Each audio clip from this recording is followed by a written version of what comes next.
Assalamualaikum warahmatullahi wabarakatuh. Terima kasih kepada Bapak Ibu semuanya atas kesediaannya untuk mengikuti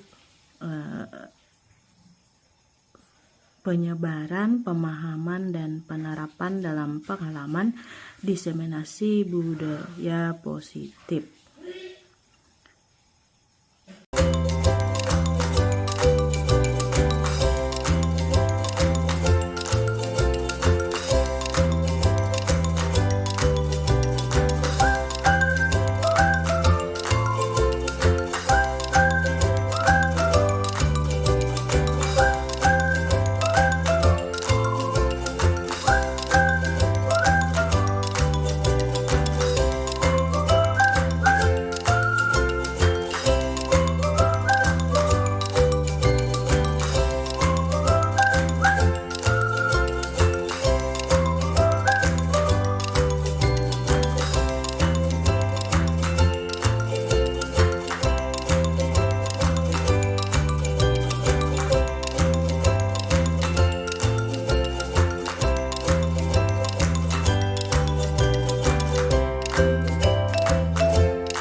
Nah, untuk mengetahui sebagai apa kita mengambil posisi kontrol seperti apa, saya membagikan link Jamboard di kolom chat. Silahkan masuk ke link Jamboardnya.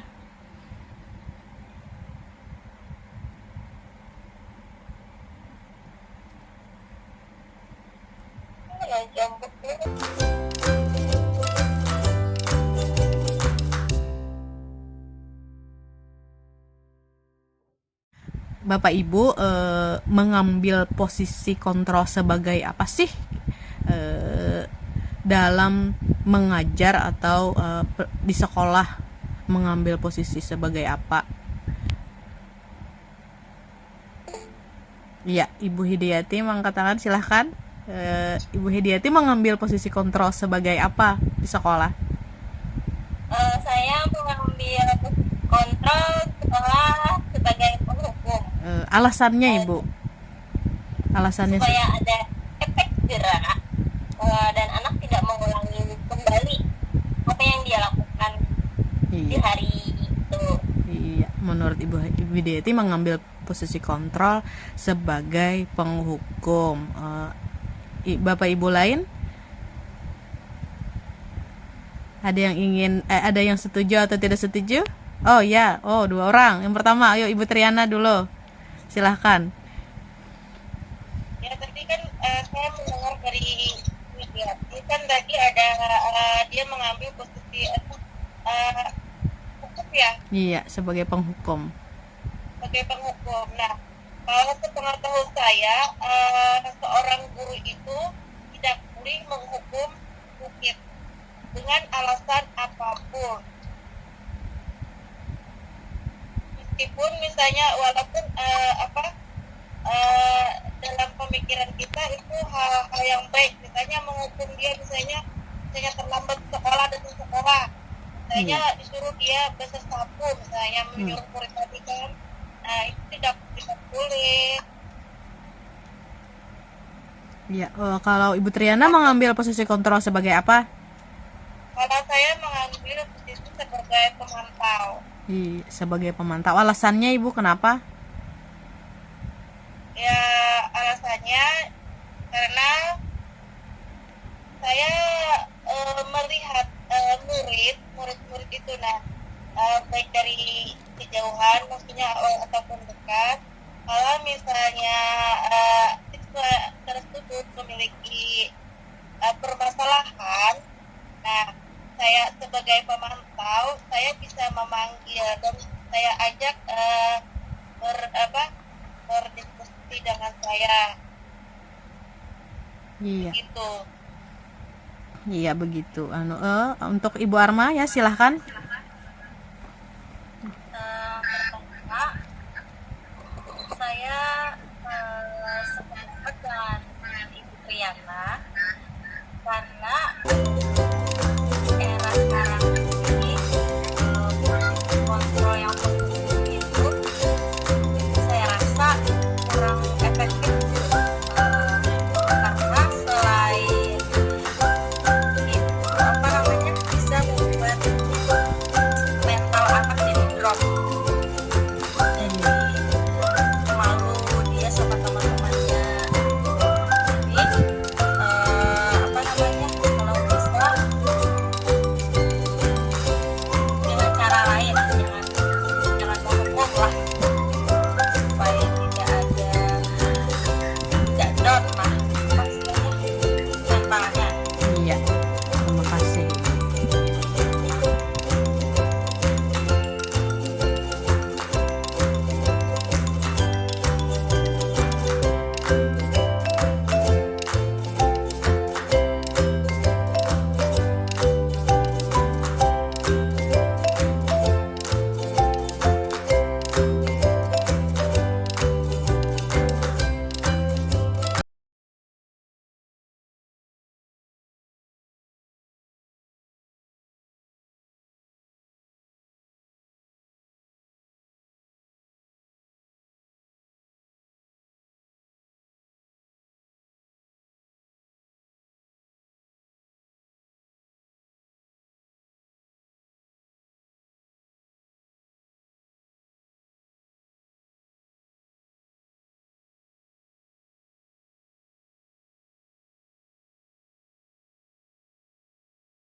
Permisi Bu, apakah Ibu memanggil saya? Iya betul. Bagaimana kabarnya hari ini? Siap, baik Bu. Kira-kira kamu tahu kenapa kamu dipanggil ke ruangan Ibu hari ini? Tahu Bu, karena sering terlambat masuk kelas pada jam pelajaran Ibu.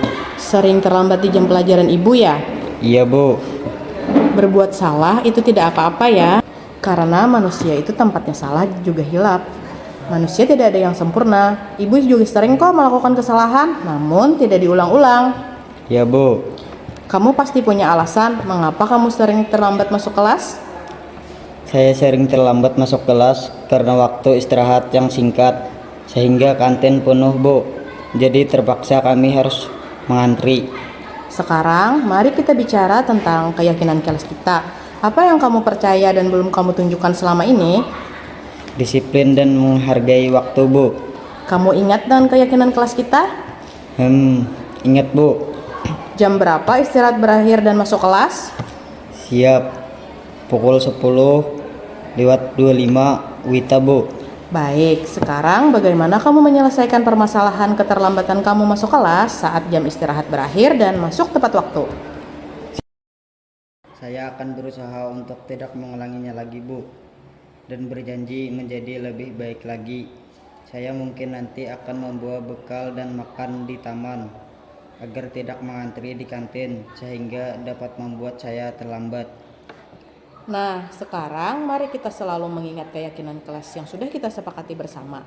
Ibu harap kamu tidak terlambat masuk kelas lagi ya. Amin. Terima kasih Bu. Saya permisi. Iya, sama-sama. Assalamualaikum warahmatullahi wabarakatuh. Nama saya Junaidi, kelas 11B. Terima kasih Ibu Guru. Senang sekali diajak diskusi untuk menemukan solusi dari kesalahan yang telah saya lakukan. Saya berjanji dan berusaha untuk tidak mengulanginya lagi. Nak, ibu mendengar dari ketua kelas kamu marah pada teman yang tidak ikut mengerjakan tugas kelompok. Iya Bu, tadi saya marah saat tugas kelompok karena teman satu kelompok tidak ikut mengerjakan tugas. Iya, wajar kalau kamu marah. Ibu juga akan marah jika ada di posisi kamu. Lalu kamu melakukan apa pada teman-temanmu? Saya memarahi mereka Bu. Mengapa kamu melakukan itu? Iya, itu Bu. Masa saya diam saja ketika kerja kelompok hanya saya saja yang mengerjakan, sedangkan teman saya yang lain tidak ikut. Ya, wajarlah kalau kamu merasa marah karena tidak rela pekerjaanmu dicontek begitu saja. Ibu sangat menghargai tindakan kamu yang tidak berbuat lebih buruk daripada itu. Iya Bu. Sekarang, coba kita pikirkan tindakan kamu sampai memarahi teman satu kelompokmu. Apakah sesuai dengan keyakinan kelas kita? Tidak Bu. Menurut kamu, keyakinan kelas apa yang sudah dilanggar? Saling menghargai dan menghormati sesama teman. Iya betul, menurut kamu saling menghargai dan menghormati antar teman itu penting tidak untuk kamu? Penting Bu. Nah, kalau menurut kamu itu penting, jadi keyakinan apa yang harus kamu lakukan ketika kamu sedang marah? Harus lebih bersabar dalam menahan amarah Bu. Kamu bersedia memperbaiki masalah ini? Bersedia Bu. Apa yang kamu lakukan untuk memperbaiki masalah ini? Saya harus lebih sabar dalam menahan rasa marah. Jika ada teman saya mencontek, tidak ikut mengerjakan, saya akan mengadu ke guru mata pelajaran atau wali kelas. Wah, tepat sekali tindakan kamu. Tetap semangat ya. Nah, sekarang kamu sudah boleh kembali ke kelas. Terima kasih banyak Bu. Iya, sama-sama. Assalamualaikum warahmatullahi wabarakatuh. Nama saya Marsita, kelas 11B. Saya senang sekali diajak diskusi dengan ibu guru untuk dapat mengendalikan diri dari amarah ketika teman sekelas. Saya harus banyak belajar bersabar dan dapat menghormati teman-teman saya. Terima kasih guru. Nah, di dalam video tadi ada 3 tahapan-tahapan restitusi yang saya lakukan. Yang pertama tadi ada menstabilkan identitas. Yang kedua, validasi tindakan yang salah. Yang ketiga, menanyakan keyakinan. Iya, Ibu Hedete. Silahkan umpan balik dari pemaparan hari ini. Terima kasih Bu Dina. Dari pemaparan yang Bu Dina sampaikan, ternyata banyak kesalahan yang saya ajarkan selama ini. Contohnya kayak posisi kontrol yang biasanya saya mengambil posisi sebagai penghukum ternyata ya, dimana tujuannya saya mengambil itu supaya anak merasakan efek jerak. Ternyata itu tidak bagus untuk pendidikan sekarang ini. Dan yang lebih bagus itu adalah manajer atau sebagai penasehat gitu. Iya. Terima kasih. 3. Dah. Oh ya, Ibu Arma, silahkan umpan balik dari pemaparan saya. Terima kasih atas kesempatannya. Saya ingin menyampaikan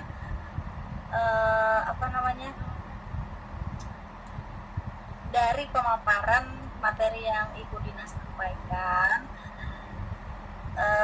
ternyata selama ini saya juga pernah memakai posisi kontrol semuanya. Saya pernah, Iya. tapi itu dulu waktu pertama kali jadi guru saya kebiasaan sebagai penghukum, kemudian yang posisi kontrol yang membuat rasa bersalah Iya. pernah juga. Iya. Nah, kalau yang untuk sekarang ini lebih ke pemantau dan manajer. Jadi Iya. kan perlu saya tingkatkan lagi untuk posisi kontrol itu. Iya. Ya, terima kasih, itu saja Bu. Iya, terima kasih Ibu Arma. Assalamualaikum warahmatullahi wabarakatuh. Waalaikumsalam warahmatullahi wabarakatuh. Ya, terima kasih sudah memberikan kesempatan kepada saya. Jadi dari pemaparan Ibu tentang budaya positif tadi, Iya. nah banyak hal-hal yang belum saya ketahui. Nah, dengan mengikuti pembelajaran ini, saya jadi tahu. Nah, seperti misalnya tentang konsep-konsep budaya positif, terus tuh ada tentang posisi posisi kontrol ya. Iya. Jadi kan posisi kontrol itu kan ada 5, ada penghukum, terus tuh ada merasa bersalah ya, Iya. teman, terus tuh ada pemantau dan ada manajer. Iya. Nah, dari posisi yang kelima itu kan 5 kontrol itu saya belum mengetahui ya, belum tahu. Yang saya tahu itu cuma satu aja, sebagai penghukum. Iya. Jadi misalnya ada siswa itu misalnya datang terlambat, kita tuh selalu ingin memberi hukuman kepada siswa. Mungkin menurut kita itu hal yang positif, menurut kita ya, menghukum siswa itu atau murid itu Iya. sebagai penghukum. Ternyata itu tidak benar, Iya. artinya tidak bagus gitu kan. Nah, jadi sebagai penghukum itu kita sebagai seorang guru jangan menerapkan hukuman, adanya hukuman, karena itu tidak bagus gitu, nah tidak pas. Nah, jadi harusnya kita menggunakan keyakinan kelas, kesepakatan kelas, seperti itu. Nah, itu kan supaya ada kesadaran diri pada siswa tersebut. Nah, dengan mengadakan hal yang seperti itu kan tidak ada sambatan hukuman, tidak ada. Nah, terus itu juga saya tertarik dengan restitusi ya. Nah, restitusi tadi kan ada 3. Ada tindakan validasi ya tadi ya. Menstabilkan ya? Identitas, ya.